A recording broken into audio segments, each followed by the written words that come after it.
Excel 2016, Module 7, pages 401 through 404. On page 401, to enter the if function to calculate the registration total, select cell E34. So there's E, and there is 34. Notice that the 34 over here is illuminated to show me I'm in the right cell. Okay, on the Formulas tab, right there, in the function library, which is right here,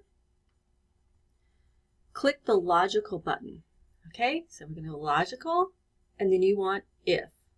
Okay, so select logical and then if. Okay, that opens your function dialog, your function arguments dialog box.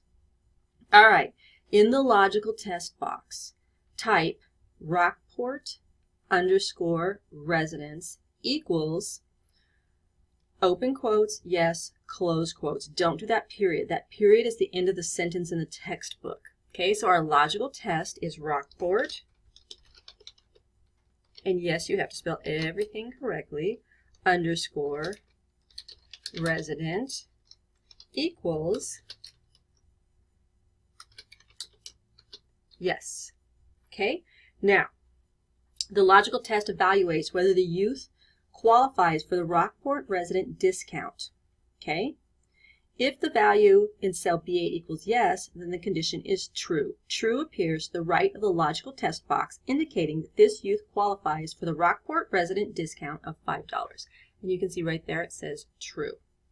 Step number 4, in the value if true box, here's value if true. So we're going to click on our value if true box. Type Rockport DISC. Okay. Okay, that's the name of our Rockport discount, right? The defined name for cell E12, and it has a value of 5. In the value if false box, right here,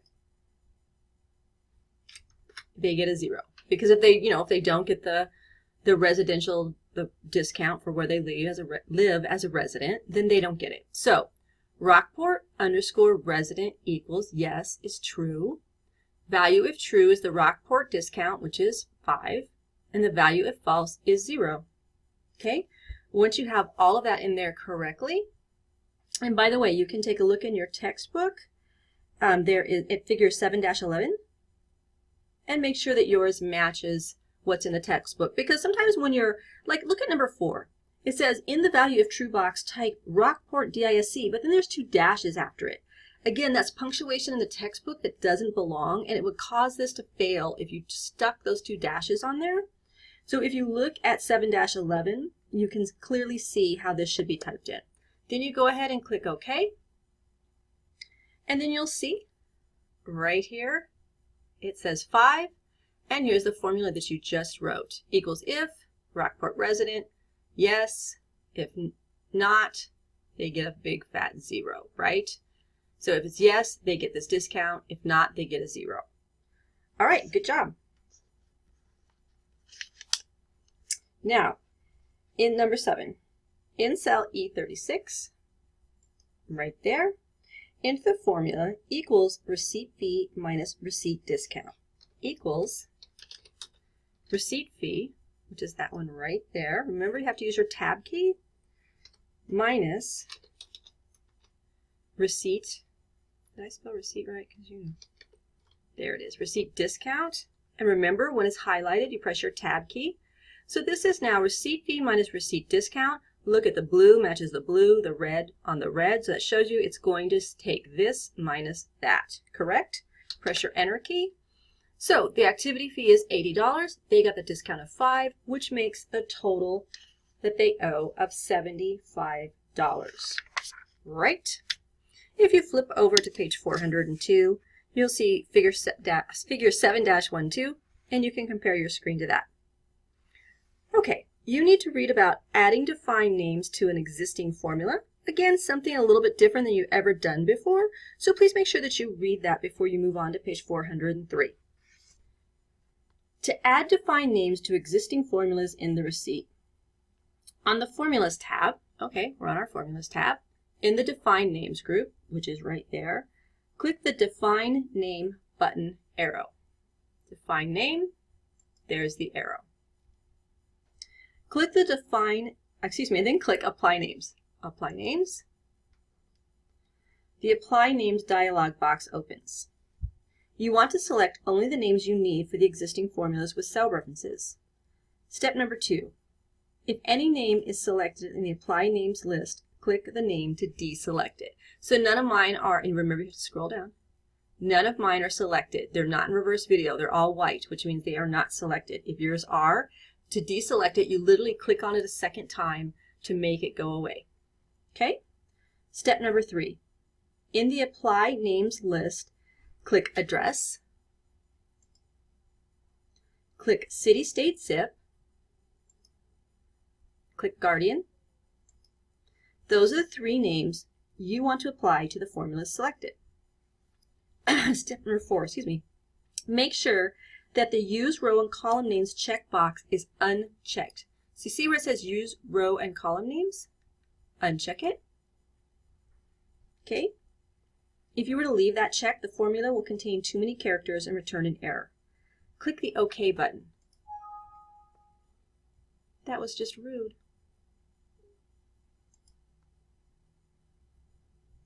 Okay, so I wanted to explain to you why mine failed. Remember before when it was telling me to type in equals B whatever, and I was like, no way, I don't do that. I always click. So my names are already in there. So if you did it like the book told you to do it, and you actually typed it in instead of doing what I did and clicking, then yours worked. So what I'm going to do is I'm going to pause the video, and I'm going to put mine back in the way the book told me to, which is without using the defined names. It was just using the cell reference, and then I'll redo it. So hang on one second.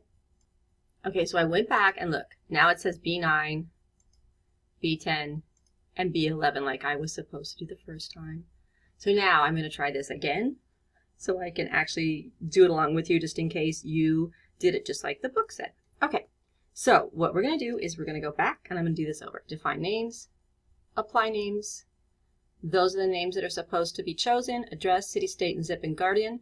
Always remember to turn off use row and column names and then hit OK. All right, there it went. So there it worked that time and I didn't get an error message. And now these, instead of having the formulas in them, have the proper defined names. Okay, so that was bad of me. I should have done it that way the first time like the book said. Go ahead, this is a good time to hit save. All right, flip over to page 404 to enter formulas to display data in the transfer area in cell A40. So here's A and here's 40. Okay, we got to be really careful right now because this is something we'll be using later that's very, very important to us. So if you need to slow down on this one, slow way down and get this right. In cell A40, enter equals guardian.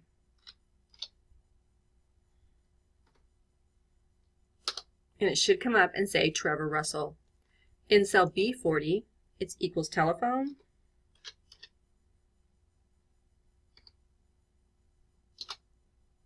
Okay. In cell C40, it's equals youth name.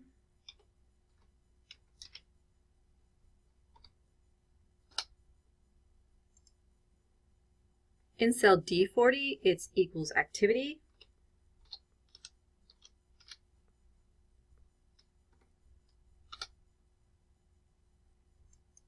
In cell E40, it's equals grade.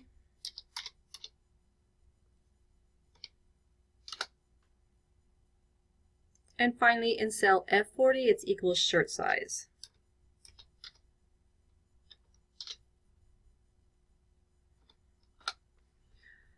All right, now what you can do is you can sit here and you can check this real quick and see that guardian is Trevor Russell.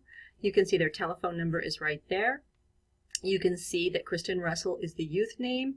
You can see that the activity is kids game night. You can see the grade is G5 and you can see the shirt size is small to check that over. Okay, go ahead and hit save because you're ready to move on to your next video.